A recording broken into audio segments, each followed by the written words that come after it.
Beberapa wilayah Cugenang masih merasakan gempa susulan. Akibatnya masih banyak warga tidak berani tidur di dalam rumah. Ahli kegempaan Indonesia Surono menjelaskan saat ini sesar sedang mencari keseimbangan baru, maka perlu energi untuk mencari keseimbangan baru sehingga kita merasakan gempa susulan yang kekuatannya bisa menurun.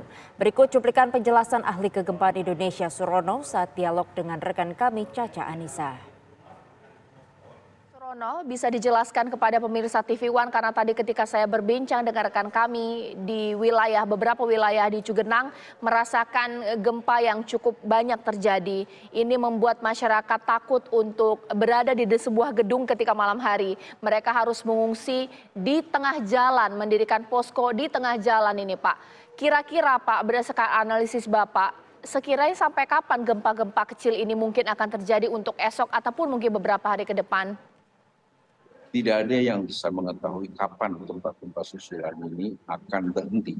Tapi begini Mbak Caca, jadi sesar itu menimbulkan gempa yang pertama itu adalah sesar yang telah terganggu keseimbangannya. Sekarang ini sesar ini sedang mencari keseimbangan baru. Maka perlu energi untuk mencari keseimbangan baru tersebut. Nah, energi yang kita dapat rasakan adalah gempa-gempa susulan.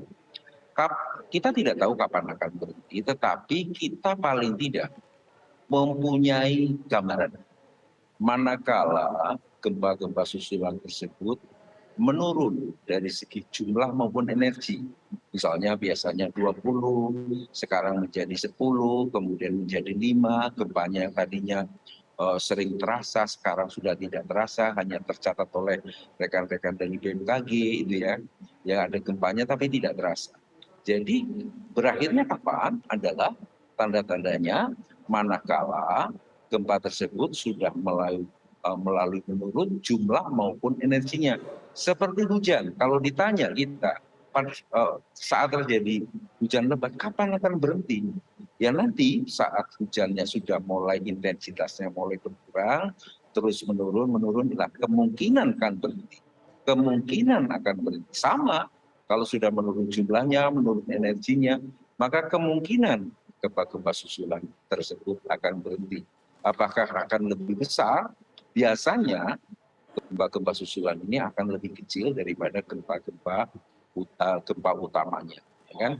Nah, tunggulah sampai jumlah dan kekuatan gempa itu menurun, maka tanda-tanda gempa susulan akan berhenti. Itu yang bisa patokan. Siapapun tidak akan bisa meramalkan kapan gempa susulan akan berakhir. Itu Mbak Caca. Baik. Pak Surono, kalau berbicara mengenai gempa pasti kita berbicara mengenai energi yang tadi Bapak sampaikan ya, energi yang harus dilepaskan sampai diinginkan oleh gempa atau sesar itu sendiri. Tapi mengingat timeline dari sesar Cimandiri ini kan 1900, 1962, bahkan yang terbaru tahun 82, 2000, 2006, 2007 terakhir Pak, hingga sekarang 2022.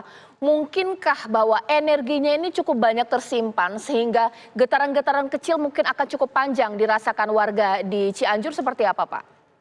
Kalau tidak salah catat, saya dengan rekan-rekan dulu pernah menyusun dengan Bapak Supartoyo, dengan Pak Eka, gitu kan, menyusun katalog gempa bumi Indonesia. Kalau melihat dari sesar-sesar yang ada di Pulau Jawa, ternyata sesar Cimandiri itu sesar yang paling aktif, paling sering terjadi gempa bumi. Kalau kami lihat seperti itu, sebetulnya sesar Cimandiri ini sesar yang efektif, ya kan? Sesar yang artinya begini, agak boros gitu, kan?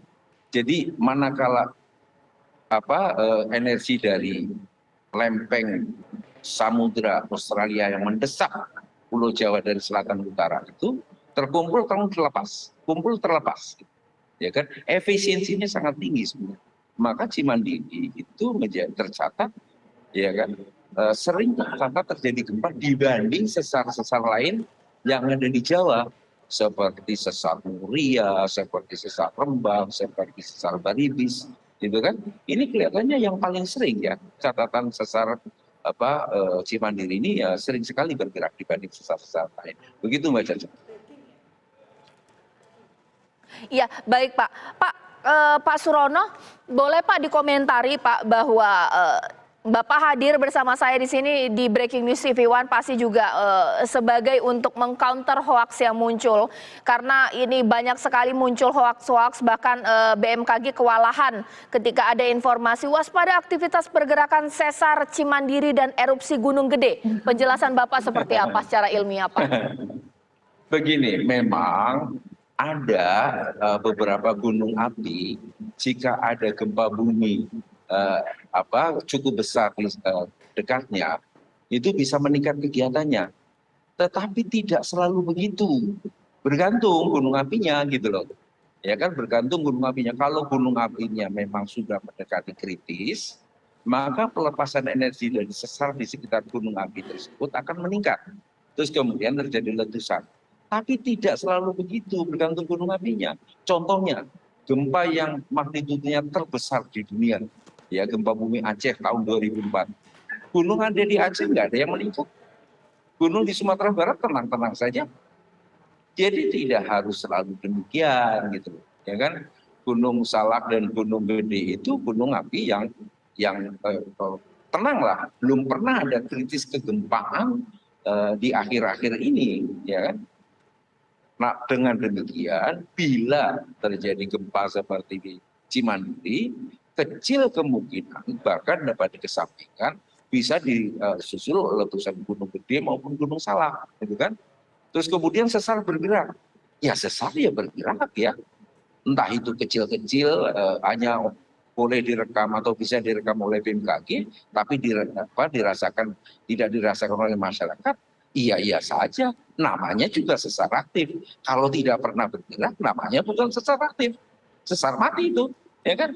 Jadi tolonglah, Indonesia itu negara yang paling banyak gempa bumi. Saya tunjukkan dari tahun 2000 sampai 2011 ada 12 gempa bumi di dunia yang korbannya lebih dari 1000.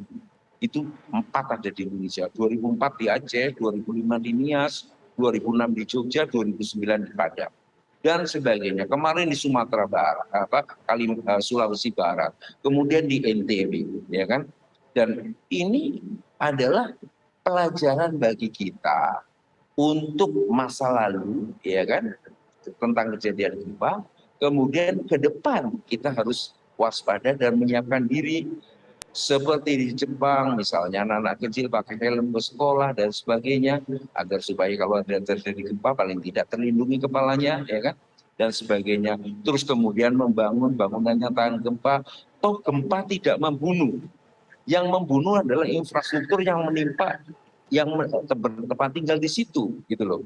Jadi bangunan-bangunan vital strategis yang mengumpulkan banyak manusia seperti tempat ibadah, mal dan sebagainya itu, ya dibangunlah bangunan tahan terhadap goncangan gempa bumi yang pernah ada di sekitarnya, gitu loh. Hanya itu, memang dengan adanya gadget telepon cerdas sekarang, ya kan, kita secara positif bisa menerima kabar dengan mudah, dengan cepat tanpa terhalang ruang dan waktu. Tetapi juga kita sudah dinyusupi hoax. Sudahlah, ya kan, ikuti apa lagi, itu adalah institusi resmi yang memantau dari detik ke detik, dari jam sampai bulan, sampai tahun dan selamanya. Ya kan, ikuti apa yang disampaikan oleh rekan-rekan dari BMKG, pasti kita terhindar dari hoax, ya kan. Hoax memang disengaja membuat masyarakat panik. Jangan dibodoh-bodohin orang pembuat hoax. Ikutilah masalah gempa, ikuti BMKG. Itu yang paling benar.